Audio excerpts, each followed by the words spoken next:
कराची का रिहायशी नौजवान ईरानी बंदरगाह पर मिसाइल हमले में जाँ बहक हो गया। 6 रोज गुजरने के बावजूद मैयत वतन नहीं पहुंचाई जा सकी। लवाहिकीन ने हुकूमत से अपने प्यारे की मैयत जल्द पाकिस्तान लाने की अपील कर दी है। तफसीलात जानते हैं मोहम्मद बिलाल खान की रिपोर्ट में।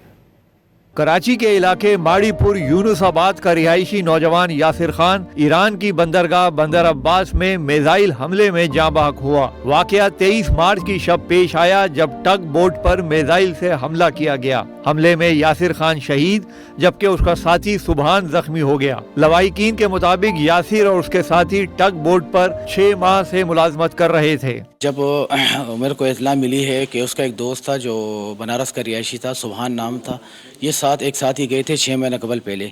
उसके बाद जब ये वहाँ से इनको आना भी एक साथ ही था, इनका कॉन्ट्रैक्ट पूरा हो गया था।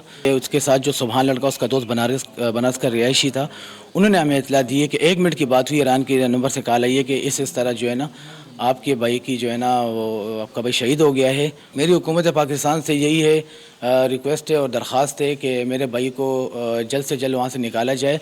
उसकी डेड बॉडी जो है ना वो 1 हफ्ते हो गए, लगभग हो कि 6 के 7 दिन हो गए। मेरा भाई वहीं पे फंसा हुआ है और हम लवाहिकीन को अभी तक कोई डेड बॉडी का कोई कोई राब्ता नहीं है हम पर। यासिर 6 बहन भाइयों में सबसे छोटा और 3 साला बच्चे का बाप था। 6 रोज गुजर जाने के बावजूद ताहाल यासिर खान की मैयत पाकिस्तान मुंतकिल नहीं की जा सकी। गम से निढाल अहले खाना का कहना है कि हुकूमती सतह पर कोई राब्ता हुआ, ना ही मैयत की वापसी के लिए इकदामात किए गए।